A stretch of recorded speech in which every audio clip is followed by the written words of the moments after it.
시간 우리가 서로가 서로에게 사랑이 되고 사랑을 주는 존재가 되고 사랑을 받는 존재가 되고 그리고 세상을 향한 축복의 통로로서 살아갈 수 있기를 주님의 이름으로 간절히 축원드립니다. 우리가 이 세상을 살면서 여러 가지 일들을 많이 하면서 살아가죠. 직장을 다닐 때도 있고 그리고 친구랑 만날 때도 있고 그리고 내가 계획했던 일도 있고 그리고 여러 가지 일들이 있을 겁니다.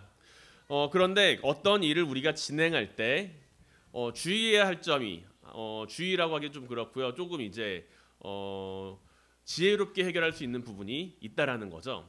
만약에 무언가를 하기 위해서 막무가내로 그 일로 돌진하기보다는 그 주변을 살피는 것, 그것이 필요한 일이라고 우리는 이야기를 합니다. 막무가내로 일을 진행하게 되면 어떻게 되나요? 내가 좋아하는 게 이거야. 그래서 난 이것만 쭉 밀고 나가. 그런 사람들을 독불장군이라고도 이야기를 하기도 하고, 그리고 뭐 좋게 말하면 뚝심이 있는 사람, 좋게 말하면 추진력이 있는 사람, 그렇게 이야기를 하기도 합니다. 그런데 이제 막무가내로 일을 진행하게 되면 주변에 보지 못했던 것들로 인해서 피해를 입게 되거나 나는 이쪽으로 가고 싶었는데 일이 자꾸만 다른 방향으로 흘러가는 그러한 모습을 볼 때도 있습니다. 그래서 이제 일이 왜 잘 안 풀리지 보면은 내가 원하는 방향은 이쪽인데 그 주변의 것들이 그것을 잘 도와주지 않아서 그렇게 되는 것을 볼 때가 있다라는 거예요. 사자성어 가운데 금적금왕이라는 말이 있습니다. 금적금왕, 적을 잡으려면 임금을 잡으라는 뜻이죠. 이것은 두보이시 전출세에 나오는 말로 사람을 쏘려거든 먼저 그 말을 쏘고 적을 잡으려거든 먼저 그 왕을 잡으라라는 의미를 담고 있습니다. 우리한테 익숙한 속담으로는 장수를 쓰러뜨리려면 그 말을 쏴라라는 이야기로도 익숙하게 들리는 이야기라고 할 수가 있죠. 장수를 이제 싸워서 이기기 위해서는 그 장수랑 칼싸움 해가지고 막 이기는 것도 승리이지만 그 장수가 타고 있는 말을 맞춰서 그 장수를 넘어뜨리는 것도 장수를 잡을 수 있는 비결 가운데 하나라는 이야기입니다. 이것을 어디에서 우리는 많이 사용하나요? 연애할 때 많이 사용하죠. 연애할 때. 언제 그렇게 연애할 때 많이 그런 거 사용 안 해보셨어요? 내가 좋아하는 남자친구, 내가 좋아하는 여자친구가 있어요. 그럼 내가 거기에다 다이렉트로 이제 돌직구로 돌진하는 것도 괜찮은 방법인데 일단은 그 주변에 있는 사람들을 잘 공략해서 그 주변에 있는 사람들이 나를 좋아하게 만들어. 그럼 자연스럽게 그 가운데에 있는 그 사람도 나를 좋아하게 된다. 뭐 그런 작전 아니겠습니까? 그래도 전에 있던 이제 교회에서 누군가가 연애 상담을 할 때에도 그 사람만을 보지 말고 그 주변에 있는 다른 사람들도 함께 봐라라고 이야기를 하면서 그렇게 연애 조언을 해줬던 적도 있습니다. 뭐 결국에는 잘 안 풀리긴 했지만요.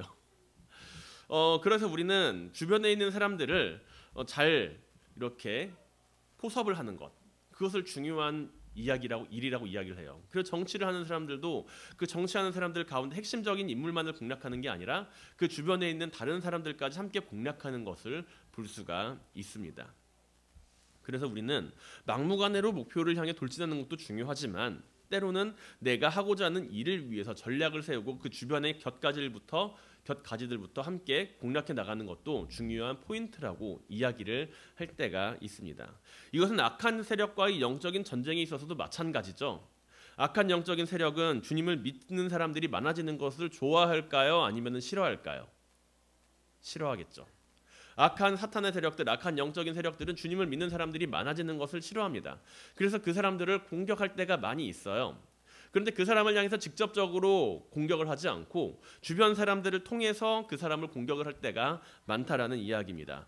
이 세상을 자신의 세력에 두고 싶어하지 하나님을 따르는 사람들이 많아지는 것을 원하지 않기 때문에 하나님을 믿는 이들을 열심히 공격하지만 그들을 향해서 직접적으로 막 어려움을 처하게 만들 때도 있지만 때로는 가족, 친척, 친구 뭐 그런 사람들을 통하여서 나와 가까운 사람들뿐만이 아니라 나의 사업체나 아니면 다른 곳에 있는 사람들, 그런 사람들을 통해서 공격하는 것이 때로는 영적인 전쟁의 한 모습이라고 우리는 이야기를 하기도 합니다.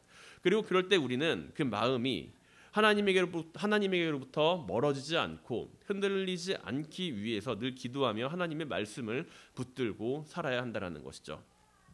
오늘 본문을 보게 되면 우리는 나사로에 대한 마지막 단락을 찾아볼 수가 있어요. 나사로가 이제 죽었다가 다시 살아나고 그리고 이제 그 다시 살아난 나사로의 마지막 이야기가 오늘 해당하는 그러한 이야기라고 볼 수가 있습니다. 마무리가 지어져요. 나사로에 대한 이야기가. 오늘 본문을 보게 되면 나사로에 대한 마지막 부분으로 보게 되어 있습니다. 9절의 말씀을 보면은 이렇게 기록을 하고 있죠. 유대인의 큰 무리가 예수께서 여기 계신 줄을 알고 오니 이는 예수만 보기 위함이 아니요 죽은 자 가운데서 살리신 나사로도 보려 함이러라 라고요. 이제 나사로를 살리신 그 사건이 이제 일파만파 막 퍼지기 시작하는 거예요. 죽었던 사람이 살아났다. 그 이야기가 일파만파 퍼지기 시작하니까 그 일을 보기 위해서 사람들이 막 몰려옵니다. 그런데 그 중에는 이제 일반적인 회중 우리가 흔히 이야기하는 낮은 계층에 있는 사람들, 그런 사람들만 찾아온 것이 아니라 비교적 높은 지위에 있는 사람들까지도 예수님의 그 기적을 바라보기 위해서 찾아왔고, 그리고 그 예수님께서 보여주신 그 기적을 보고서 나사로를 보고서 믿게 되었다라고 성경은 오늘 내용을 그렇게 기록을 하고 있다라는 것이죠. 다시 살아난 나사로에 대한 놀라움은 이제 사람들 사이에 퍼지게 되었습니다. 나사로가 다시 살아났다는 이야기에 대해서 그 이야기를 듣는 순간 사람들은 처음에는 의심하겠죠. 그리고 호기심을 가지겠죠. 그리고 거기서 조금 더 이제 행동력이 있는 사람들은 그렇다면 내가 직접 가서 봐야겠다라고 이야기를 하면서 직접 찾아가서 만나보기를 원한다라는 겁니다. 저기 외국에 가면은 눈에서 이제 크리스탈 눈물을 흘리는 여자애가 있었다라고 해요. 그 여자애를 보기 위해서 저 해외 방방곡곡에서 그 아이를 보기 위해 찾아왔던 사람들의 이야기도 있습니다. 결국에는 그 크리스탈 눈물을 흘리는 이유는 밝혀지지 않았는데 어쨌든 그 신기한 현상을 목격하기 위해서 사람들은 몰려왔다라는 거예요. 그런데 이제 나사로도 그런 입장에서 바라보게 되면은 나사로를 바라보기 위해서 사람들은 찾아왔었고, 그리고 그 자리에서 나사로와 예수 그리스도와의 만남을 통해서 이제 믿음을 가지기 시작했다라는 이야기입니다. 이들은 대부분 아마 내가 직접 보기 전에는 믿을 수가 없다라고 말을 했겠죠. 그리고 그 가운데 그 사람, 주님을 만났던 사람들은 죽었던 나사로가 살아났다라는 그 소식을 듣고서 그 나사로를 만났던 사람들은 이제 주님을 믿기로 결심을 합니다. 그 진위 여부를 확인을 하러 갔다가 결국에는 주님을 믿게 되었다라는 거예요. 이것이 얼마나 이제 신빙성 있는 이야기냐? 어떻게 죽었던 사람이 다시 살아나? 그러면서 신빙성이 얼마나 있는 이야기냐라고 묻게 된다면, 유대인들이 예수님을 고발합니다. 그 십자가에 매달려고 고발을 하잖아요. 십자가에 매달려고 이제 모함을 막 합니다. 그런데 그 모함죄에 거짓말을 했다라고 하는 것은 없고 신성모독으로 예수 그리스도를 십자가에 매달아야 한다라고 이야기를 한다는 거죠. 만약에 나사로가 죽었다가 살아난 것이 거짓이라고 이야기를 하고 그것으로 인해서 많은 사람들을 선동했다라고 이야기를 한다면 아마 예수님을 십자가에 못 박기 위해서 이야기를 하는 죄목 가운데 단지 예수님께서 신성모독이었다라고 이야기를 하는 것보다 이 사람은 희대의 사기꾼입니다라는 죄목으로서 십자가에 매달거나 처형을 시키는 것이 더 효과적이었겠지만, 이들은 예수님을 갖다가 신성모독이라고 하는 그 모습을 통해서 십자가에 매달았다는 거예요.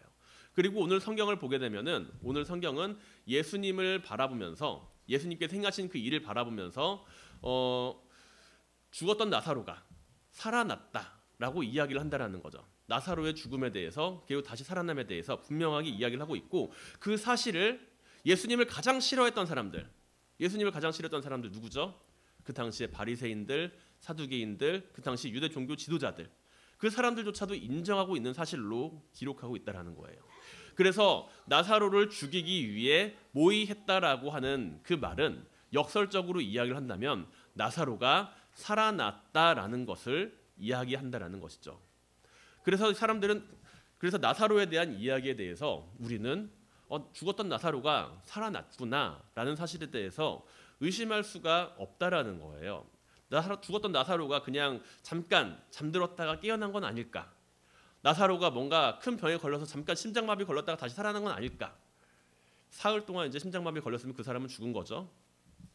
어쨌든 그 당시에는 알지 못하는 여러 가지 요인들로 인해서 나사로가 죽은 척했던 게 아니었을까라는 수많은 의심을 품을 수도 있겠지만, 예수님을 적대했던 사람들이 그것을 가장 잘 증거한다라는 거죠. 죽었던 나사로가 다시 살아났다라는 사실을요.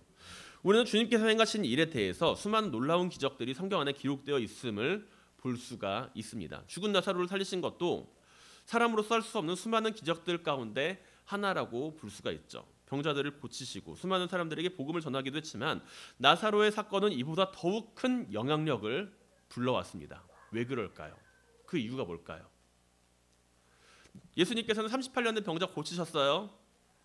앉은 뱅이 일으켜 세우셨어요. 그리고 나사로까지 살리셨습니다. 근데 왜 나사로의 사건이 유독 이렇게 가장 큰 사건으로 사람들에게 회자되고 예수님을 믿는 사람들이 점점점 늘어나게 되었다라고 이야기를 하고 있는 걸까요? 그것이 그 사람들과 관계가 있는 이야기로 자리를 잡게 되었기 때문입니다. 이야기라는 거는요. 이야기라는 건, 소문이라고 하는 건, 그것은 나와 관련이 없을 때에는 그냥 이야기입니다. 사건이에요.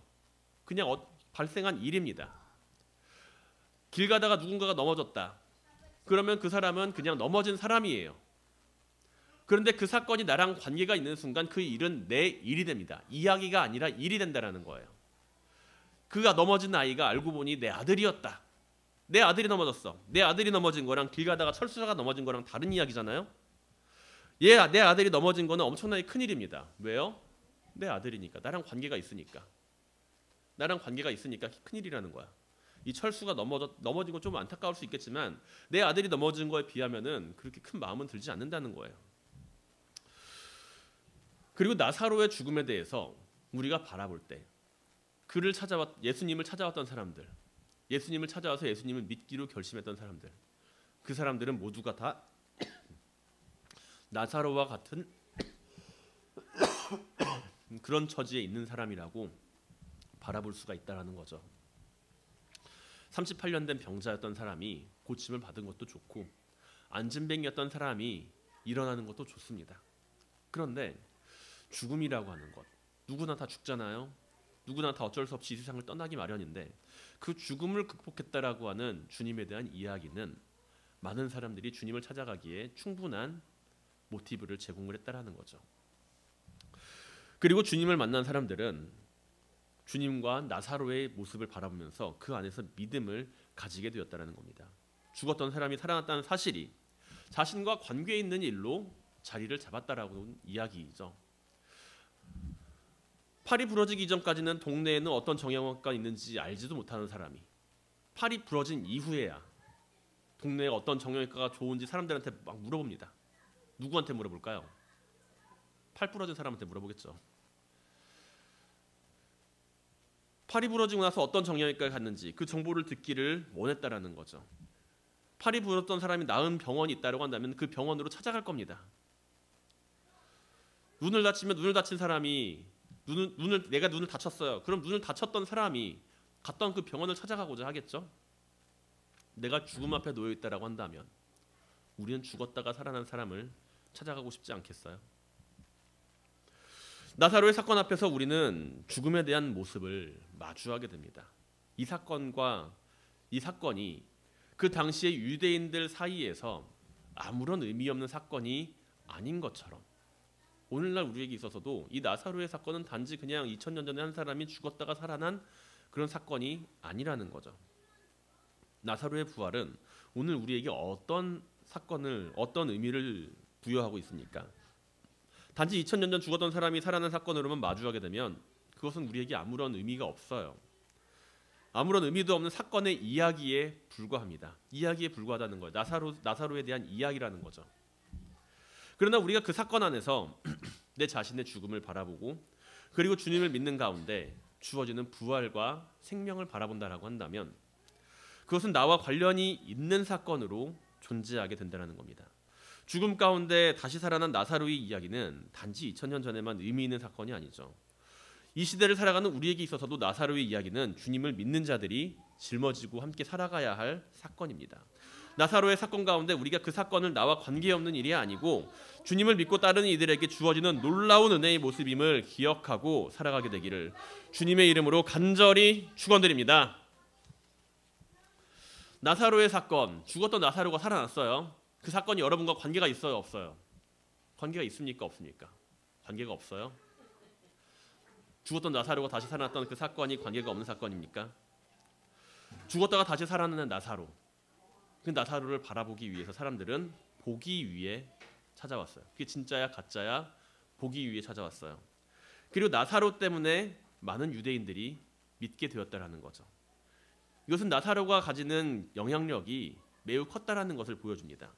이로 인해 예수를 따르는 이들이 점점 늘어나는 것을 유대 종교 지도자들은 원치 않았다라는 거죠.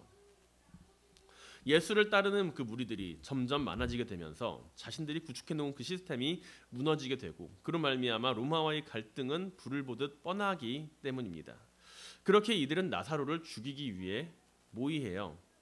나사로의 부활이 예수를 지지하고 믿는 세력이 그로 인해서 점점 늘어난다라고 한다면 다가올 혼란이 불을 보듯 뻔하기 때문이라는 것이죠. 예수를 죽이기 위해 논의했던 이들이 이제는 나사로도 죽이고자 하는데 이것은 결코 이상한 일은 아니라는 겁니다.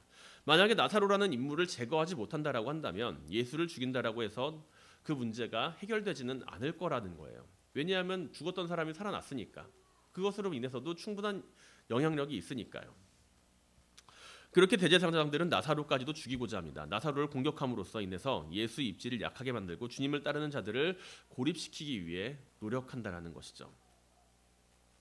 당시의 집권층이었던 대제사장들은 부활을 부정하는 사두개파 출신이었습니다. 유대교를 이끄는 두 개의 파벌로 두 개가 바리새파랑 사두개파가 있잖아요. 바리새파랑 사두개파가 있는데 이 둘은 서로가 그렇게 사이가 좋지를 않아요. 특히 부활에 대해서는 바리새파 사람들은 그것을 인정하는 반면에 사두개파 사람들은 부활을 인정하지 않는 모습을 보여줍니다. 그리고 그 당시에 대제사장들은 사두개파 사람들이 그 자리를 차지를 하고 있었어요. 그래서 이제 그들은 자신들이 가지고 있는 그러한 위치를 확고하게 하기 위해서 나사로까지도 제거를 하려고 합니다.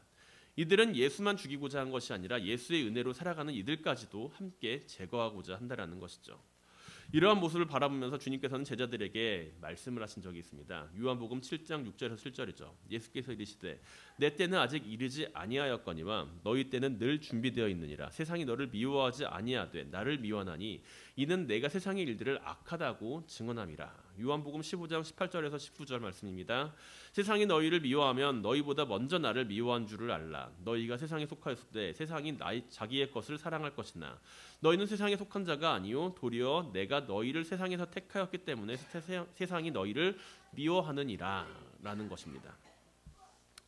주님을 믿음으로 말미암아 우리는 이 세상을 살아가면서 구원의 은총을 가지고 살아가죠. 나사로의 부활과 우리의 삶이 있어서 관계가 지어지는 이유는 바로 그겁니다. 나사로는 죽었다가 다시 살아난 육신을 가지고 있기 때문에 사람들은 그를 보기 위해 찾아가지만 우리는 주님으로 말미암아 받은 새로운 생명이 있기 때문에 사람들이 우리를 보기 위해 찾아올 수 있어야 한다라는 것이죠. 나사로의 부활은 신기한 일입니다. 나사로의 부활은 신기한 일입니다. 죽었던 사람이 다시 살아났으니까 신기하죠. 그 일로 말미암아 많은 사람들이 그를 믿게 되었다라고 하는 것은 그에게 새로운 생명이 부여가 됐기 때문입니다. 죽었던 사람이 다시 살아났다. 그것이 나와 관계에 있는 이야기로 자리를 잡게 되고 나도 저렇게 새로운 생명을 가지고 살아가고 싶다라고 하는 그러한 마음이 존재가 될 때 그들은 주님을 만나서 믿기로 결정을 했다라는 거죠. 그런데 우리가 이 나사로의 이야기를 바라보면서 단지 죽었던 나사로가 살아났다. 한 죽었던 사람이 살아났다. 그 사실만으로서만 바라보게 된다라고 한다면 우리는 결국엔 대제사장들과 다를 바가 없다라는 거예요. 그 당시에 대제사장들과 다를 바가 없다라는 거죠. 죽었던 나사로가 살아났다. 그를 다시 죽여야 한다. 그래야 세상에 혼란이 오지 않는다. 만약에 우리가 죽은 나사로에 대해서만 신기해하고 그 나사로가 다시 살아났음에 대해서 신기해하고 있다라고 한다면 또다시 나사로가 죽게 되었을 때 우리는 그 신기함을 잃어버리고 다시금 예수를 떠나게 될 것이기 때문입니다. 주님을 믿음으로 말미암아 구원의 은총을 받는다라고 하는 것, 주님으로 믿음으로 말미암아 내가 새로운 생명을 얻었다라고 하는 것은 단순히 육체의 새로운 삶을 이야기하는 게 아닙니다. 죽었다가 다시 살아났다. 마치 심장마비 걸렸던 사람이 다시금 벌떡 일어났다라는 그런 이야기가 믿음의 이야기가 아니라는 거죠. 나사로가 보여주는 그러한 부활에 대한 이야기는 우선은 주님의 부활에 대한 예표이며 나사로 또한 그 부활로 말미암아 영원한 생명을 살아가는 것이 아니라 짧은 육신의 생명을 살아가다가 결국에는 죽음을 맞이했다라는 이야기로 끝나게 될 것이기 때문입니다. 주님께 다시 살린 나사로 어떻게 됐을까요? 지금까지 살아 있을까요? 아니겠죠. 주님께서 다시 살리신 나사로, 그 나사로도 결국에는 다시금 죽음을 맞이하게 될 겁니다. 그 육신이 노쇠하고 그 육신이 그 자기의 수명을 다하게 되었을 때 다시금 맞이하게 될 죽음의 나사로는 도달하게 됐겠죠.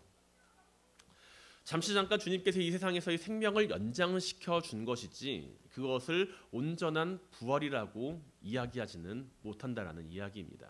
그러나 우리가 바라보는 부활과 생명은 그것과는 조금 다른 이야기라는 것이죠. 나사로의 부활처럼 우리도 이 세상에서 죽었다가 다시금 벌떡 일어나야지, 그런 생각으로 내가 주님을 믿고 있다라고 한다면 우리는 결국엔 대제사장들과 다를 바가 없다니까요. 다시 죽었다가 살아난 사람, 그렇게만 바라보고 있을 뿐이라는 이야기입니다. 나사로를 그냥 죽었다가 살아난 사람의 이야기로 나사로를 바라보는 것이 아니라 나사로를 통해서 우리는 주님께서 누구이신지를 바라보아야 한다라는 이야기입니다. 주님께서는 나사로를 다시 살리셨습니다. 그것은 곧 사망과 죽음의 권세가 주님 앞에서는 그 어떠한 소용도 없다라는 이야기이죠. 나사로가 주님을 만났다가 다시 죽었다가 살아났음에도 불구하고 그 사실이 위협이 돼서 나사로를 죽이고자 하는 대제사장들, 그들은 나사로가 죽었다라고 하는 그 소식을 듣고 나서 얼마나 허탈했을까요? 만약에 그들이 나사로가 부활했던 다시 살아났던 나사로가 그 명을 다해서 죽었다라는 소식을 듣게 되면 얼마나 허탈했을 거라고 생각을 하십니까? 악한 영의 세력은 언제나 우리를 가만히 두지 않습니다. 쉬지 않고 공격을 해요. 주님을 공격했던 것처럼 언제나 우리를 향한 공격을 쉬지 않고 진행을 합니다. 주님을 죽이고자 모의했던 것을 넘어서 나사로를 죽이고자 했던 이러한 모습은 오늘날 우리들이라고 해서 피할 수 있는 모습은 아니라는 것이죠. 죽었던 사람들조차 죽이고자 했던, 다시 죽이고자 하는 그러한 모습인데 오늘날 우리가 그러한 위협에서 쉽게 벗어날 수 있을까요? 악한 세력은 주님을 따르는 이들이 늘어나는 것을 원치 않으며 그들이 복음을 전하는 것을 바라지 않습니다. 그러나 그럼에도 불구하고 우리가 주님을 믿고 따르고 있다라고 한다면 우리는 그 안에서 부활과 생명의 영원한 약속을 믿고 승리의 면류관을 얻게 될 것입니다. 나사로에 대한 이야기가 요한복음에만 등장하잖아요. 다른 복음서에는 등장하지 않습니다. 마태복음, 마가복음, 누가복음 가운데 등장하진 않고 요한복음에만 등장하고 있는 이야기라는 것입니다. 다른 복음서가 기록될 당시에 나사로에 대한 언급을 하게 되었으면은 아마 나사로를 위협하는 사람들이, 나사로를 죽이고자 했던 사람들이 나사로를 찾아가서 어떠한 위해를 가할지 모르기 때문에 그들은 의도적으로 그 기록을 제거했다라고 하는 그러한 이야기도 있고요. 나사로에 대한 부활이 예수님에 대한 부활을 오히려 혼동시킬까봐 그 기록을 다른 복음서에서는 뺐다라는 이야기도 있습니다. 그러나 무엇이 되었든지 나사로의 부활은 그것은 곧 영원한 부활은 아니었으며 우리는 나사로의 부활을 통해서 예수 그리스도가 누구이신지를 다시금 바라보게 될 수 있다는 것이죠. 나사로의 이야기는 오늘 우리가 그냥 버리고 넘어가야 될 이야기가 아닙니다. 나사로의 이야기는 주님이 부활하신 게 진짜 부활이고 나사로의 부활은 뭐 가짜 부활이니까 우리가 그냥 대충 듣고 흘려덮고 넘어가야 될 이야기는 아니라는 거죠. 나사로에 대한 그 이야기가 우리가 죽음에 대한 공포를 가지고 이 세상을 살아갈 때, 죽음에 대한 두려움을 가지고 살아갈 때 그 이야기를 마주하는 가운데 주님을 믿는 사람이 주님으로 말미암아 마주하는 그 큰 은혜를 우리가 바라볼 수 있게 되기를 원합니다. 어쩌면은 그 은혜로 말미암아 그 은혜를 받은 자들을 세상의 악한 세력들은 해코지를 할 수도 있고 그들을 적대할 수도 있습니다. 그러나 우리가 무엇이 되었든 주님을 바라보며 살아갈 때, 주님을 바라보고 살아갈 때 우리는 부활과 생명이 되시는 주님 안에서 참된 소망을 가지고 살아갈 수가 있다라는 거죠. 내가 바라고 소망하는 부활은 무엇입니까?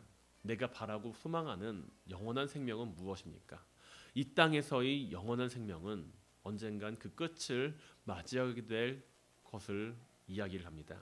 이 땅에서의 생명과 이 땅에서의 삶은 우리에게 영원함을 이야기하지만 영원함을 주지 못하고 우리에게 가장 가치 있는 삶이라고 이야기를 하지만 그것이 가장 가치 있는 삶이 아니라고 역설적으로 다른 이야기를 하고 있습니다.